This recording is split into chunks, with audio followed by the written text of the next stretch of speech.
नमस्कार, मैं हूं रवि तिवारी और आप देखना शुरू कर चुके हैं लोकल टीवी। मैं आपको बता दूं कि जो क्षेत्र के जो बाबा हैं, ये कह सकते हैं कि अलिक महिमा शरणम के जो अनुयायी हैं, उन्हें बहुत ज्यादा पूजते हैं, गुरु के रूप में उन्हें पूजते हैं। और मैं बता दूं कि बाबा उदयनाथ आज 34 सालों से संन्यास के रास्ते पर है। उदयनाथ बाबा ने 34 सालों से घर छोड़ दिया है और संन्यास के रास्ते पर चलकर सन्यासी जीवन जी रहे हैं। आज हमारे लोकल टीवी में चर्चा करने के लिए बाबा उदयनाथ मौजूद हैं। उनके सन्यासी जीवन पर आज लोकल टीवी की टीम प्रकाश डालेगी।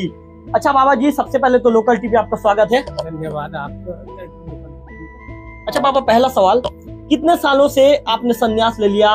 सन्यास लेने का आपका निर्णय कितना ज्यादा कठिन था और आखिर आपके मन में कैसे ये बात आई कि मुझे अब सन्यास लेना चाहिए, सन्यास के रास्ते पर चलना चाहिए? जी, मैं लगभग 7वीं पढ़ रहा था, उससे पहले मैं सन्यास का मार्ग चुना। और जब हम स्कूल में पढ़ने जाते थे तो गुरुजी हमारा मनसा पूछते कि आप लोग जो पढ़ रहे हो क्या करना चाहते हो। तो लड़के हमारे जिसमें भी दोस्त थे बताते थे कि मैं कलेक्टर बनूंगा और कोई क्या बनूंगा ऐसा करके। तो मेरे को जब पूछते तो मैं कहता था मैं बाबा सन्यास बनूंगा। तो उस समय से मेरा, छात्र के समय से मेरा मनसा हुआ था कि मैं सन्यासी बनूंगा। ऐसा मेरे दिल में ही इच्छा प्रकट होता था। इसलिए मैं समझता हूँ ईश्वर का कृपा है और उन्होंने ही यही रास्ता मुझे लेके आया। बाबा जी, सन्यासी जीवन कितना ज्यादा चुनौतीपूर्ण होता है बाबा जी? किस किस नियम कानून का पालन करना पड़ता है, इसका थोड़ा सा विस्तार हमारे दर्शकों को बताएंगे। जी, सन्यासी जीवन एक बहुत संघर्ष जीवन है और भांति भांति प्रकार का संघर्ष से जूझना पड़ता है। शारीरिक हुआ, सांसारिक हुआ, इन सारे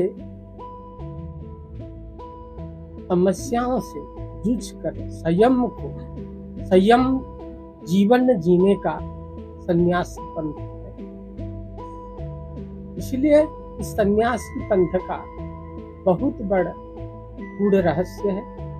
इन पंथ को मामूली व्यक्ति जीवन में उतारना कठिन हो जाता है।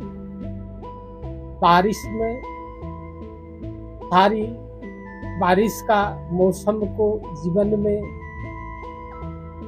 सहना पड़ता है, गर्मी का मौसम को सहना पड़ता है, ठंड का मौसम को सहना पड़ता है, क्योंकि सन्यासी जीवन ऐसा है।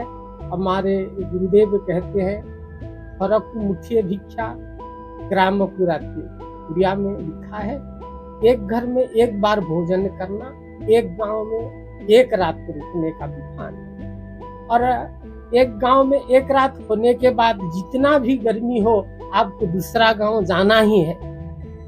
उस गांव में जाकर के एक घर में ही एक बार भोजन करना है। ऐसा पद्धति से महिमा धर्म के साधु संत लोग जीवन व्यतीत करते हैं। बाबा जी, कौन सा उम्र था बाबा जी जब आपने घर त्याग दिया था? और घर त्यागने के बाद बाबा जी आप सीधे कहाँ पहुंचे थे? उन पलों को थोड़ा सा बाबा जी हमारे कैमरे के आगे बताइए। धन्यवाद। तो मेरा 7वीं पढ़ रहा था, 7-5 लगभग 13-14 वर्ष के उम्र में मैंने सन्यास मार्ग पर निकल गया। और उस समय तो मैं सर्वप्रथम जंगलों में जाकर के तपस्या के भांति मैंने बैठता था और लगभग 1 महीना जंगल घूमने के पश्चात बाद में हमारे बाबा लोगों का संधान में मैंने निकला। और संधान में निकल करके मैं डायरेक्ट हमारे महिमा धर्म के मुख्य गादी जोरंदा गया था। उसमें एक रात रुका। उसके बाद वहीं से आकर के जामगिरिया पारा में हमारे गुरुजी थे, अभी जिससे मैंने दीक्षा लिया हूँ, उनसे यही मुलाकात हुई। और उसके पश्चात श्रीमद हरदास बाबा के कर कमलों से मेरी संस्कार हुआ। ये मेरा पहला चरण। बाबा जी, मैं एक सवाल पूछना चाहूंगा। आपने बताया कि 14 साल की उम्र में, 13-14 साल की उम्र में आपने घर त्याग दिया था, आपने संन्यास जीवन ग्रहण कर लिया था। बाबा जी, जब आप महीने भर जंगल में रहे, वो दिन कितना चुनौतीपूर्ण था बाबा जी, उसको हमारे दर्शक जानना चाहेंगे। जंगलों में जिस समय 1 महीना था मैंने, तो बहुत सारा कठिनाई को सामना करना पड़ता था। जंगलों में भांति भांति प्रकार के मच्छरों काटता था एवं भूख प्यास से वहां तो कोई भोजन मिलने वाला नहीं है, तो पत्तों को खाता था और कभी कभी कंद को खाता था। ऐसा करके मैंने महीने भर जीवन बिताया।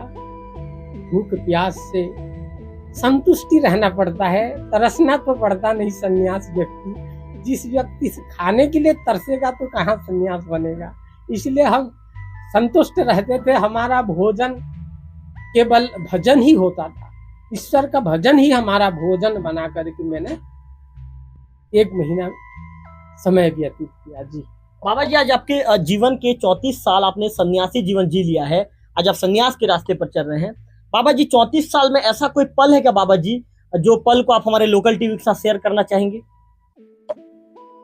पल तो हर पल मेरे लिए अमृत तुल्य है। बताइए बाबा जी। यानी मैं हर पल मेरे लिए इसलिए अमृत तुल्य है कि मैंने हर समय प्रभु परमात्मा, जगत पिता परमानंद की नाम स्मरण करते हुए समय को काटता हूँ। इसलिए वह परमात्मा की नाम अमृत से भी महाअमृत है। उस अमृत पान करते करते सारे पल, सारे समय, सारे दिन गुजरता है। इसलिए मेरे लिए हर पल अमृत के बराबर है। जी बाबा जी, आपने कहा था, मैं चर्चा कर रहा था आपके साथ कुछ देर पहले, कि मैं जामगुरिया पारा के आसपास घुमा करता था। बाबा जी, आप क्या दिन भर घूमते थे बाबा जी? लोगों के घर के द्वार के सामने जाते थे? उसके बाद बाबा जी फिर क्या आपका दिन भर का रूटीन रहता था? फिर आप बाबा जी रात को आप कहाँ विश्राम क्या करते थे? जी जामगुरिया पारा में जब रहता था, उस समय मेरा कम उम्र 16-17 की उम्र के समय मेरे साथ, हमारे सामने है दिगंबर भक्त जी, बहुत मेरा साथ घूमते थे। और इस क्षेत्र में हर घर जाकर के भिक्षा मांग करके हम समय व्यतीत करता था मैंने। और जहाँ जहाँ बुलाते थे वहीं जाकर के जिसका जो समस्या है उस समस्या के लिए भगवान अलेख निरंजन को प्रार्थना करके उनका समस्या निवारण के लिए हमारे जो महामंत्र स्वरूप है 8 भजन का हम गान करते थे। और उस मंत्र के प्रभाव से उन परिवारों में सुख की सुगंध उत्पन्न होता था। जी बाबा जी, आप चूंकि आपने बताया कि जैसे बचपन में जब टीचर पूछा करते थे कि आपको क्या बनना है, कोई कहता था कलेक्टर बनना है, कोई बोलता था टीचर बनना है, आप कहते थे बाबा जी मुझे बाबा बनना है, मुझे संत बनना है और सन्यास के रास्ते पर चलना है। आखिर बाबा उदयनाथ का मन कैसे सन्यास की तरफ गया, इन बातों को हम जानना चाहेंगे। जी मैंने जैसे स्कूल में अध्ययन करता था, उस समय पुस्तक तो पढ़ता था, पुस्तक के साथ साथ हमारे पूर्वजों ने पुराण की पोथी रखा करते थे। उस पोथी का अध्ययन करता था। उस पोथी में ऋषियों का महात्मा लिखा था कि ऋषियों ने बहुत मतलब आश्चर्यजनक काम करते हैं और ऋषि जीवन संसार के लिए महान है, समाज के लिए एक ईश्वर की अनुदान है और इस भारत ऋषियों के नाम से परिचित है। इसलिए भारत को ऋषि प्रधान देश भी कहते हैं। इन सारे इतिहास को जब मैंने पढ़ा तब मेरा मन में एक उमंग आ गई कि निश्चित रूप से सन्यास जीवन ही एक समाज के लिए, राष्ट्र के लिए हितकारी जीवन है।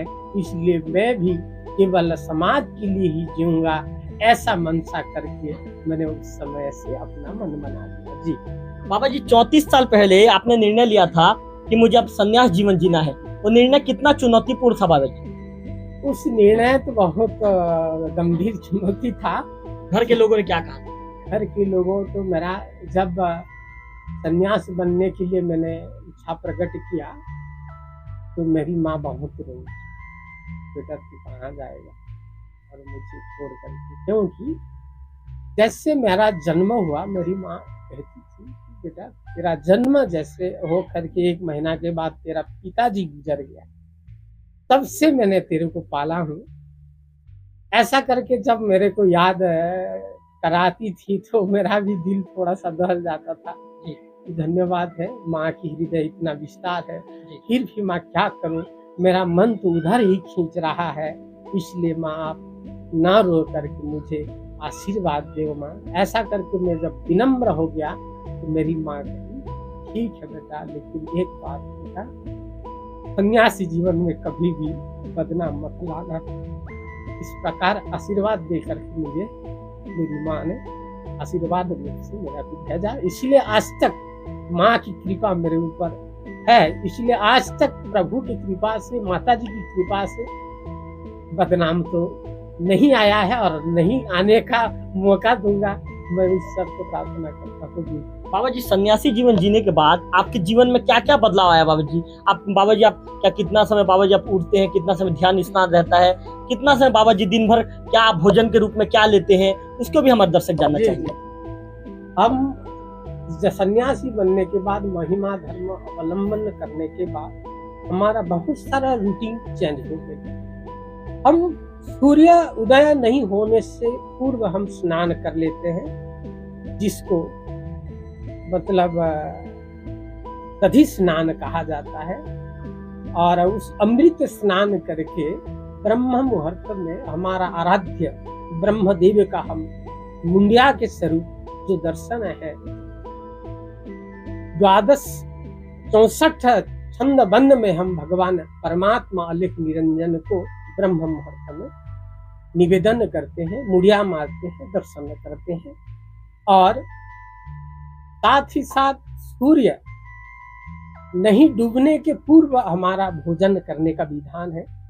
दिन में ही भोजन करते हैं, रात्रि को भोजन करना महिमा धर्म में वर्जित है और नहीं करना चाहिए। महिमा धर्म कह करके नहीं, हर व्यक्ति अपना शरीर को स्वस्थ रखने के लिए दिवा भोजन ही अमृत के बराबर है। इसलिए महिमा स्वामी यह निर्देश दिया है कि शरीर स्वस्थ रखो, तब ही धर्म का आप प्रचार प्रसार कर पाओगे। दिन में भोजन करते हैं और सदैव लोकहित के लिए अपने को आहुति देना पड़ता है। सत्य मार्ग पर समाज को अग्रसर बनाने के लिए सदैव उपदेश अमृत शिक्षा प्रदान करते रहना पड़ता है जी। बाबा जी, एक अंतिम सवाल आपसे पूछना चाहूंगा, जिस तरह से लोग आपसे जुड़ रहे हैं, लोग जिस तरह से श्रद्धालु जुड़ रहे हैं, बाबा जी मैं किसी भी गांव में जाता हूं तो बाबा उदयनाथ के विषय में एक अलग ही तरह की चर्चाएं होती है और अलेख महिमा शरणम कहा जाता है। आपके विषय में बाबा जी लोग आपको याद करते हैं। बाबा जी, जिस तरह से भक्त आपसे जुड़ रहे हैं, भक्तों का स्नेह आपके प्रति बढ़ता जा रहा है, क्या कहना चाहेंगे? जी जी, वो तो भक्तों का स्नेह है और उन्होंने हमको जो प्रेम दे रहे हैं, उनका हृदय की बात मैं कह नहीं सकता जी, वो स्वयं ही जानेंगे जी। तो आप ये बाबा उदयनाथ जी को सुन रहे थे। बाबा उदयनाथ जी ने अपने संन्यास 34 साल पहले बाबा उदयनाथ जी ने संन्यास लिया था। उन्होंने कहा था कि निर्णय जो 34 साल पहले लिया गया निर्णय काफी चुनौतीपूर्ण था। उस दौरान उनकी माँ ने भी कहा था कि बेटा जब आप महीने भर के थे, उस दौरान आपके पिताजी की मृत्यु हो गई थी। मैंने आपको 14 साल तक पाला है, लेकिन आप संन्यास पर जाने की बात कह रहे हो। ये इतना ही कहते हुए माँ दुखी होकर रो पड़ी थी। लेकिन बाबा उदयनाथ ने कहा था, माता जी कृपया मुझे अनुमति दीजिए, क्योंकि संन्यास के रास्ते पर जाने के लिए मेरा मन कह रहा है और मैं संन्यास के रास्ते पर ही आने वाले दिनों में चलना चाहता हूँ। ऐसे में माँ भी, जब उदयनाथ बाबा जी ने अपने माता जी को समझाया, मनाया, तो माता जी भी मान गई और इसके बाद उन्होंने अनुमति दे दी। और बाबा उदयनाथ अनुमति दी, माता के द्वारा जब उनकी माँ के द्वारा जब अनुमति मिला तो बाबा उदयनाथ जी संन्यास के रास्ते पर चल पड़े और आज 34 सालों से संन्यास के रास्ते पर ही चल रहे हैं। कैमरा पर्सन विक्की के साथ रविकांत तिवारी, लोकल टीवी, जामगुरिया।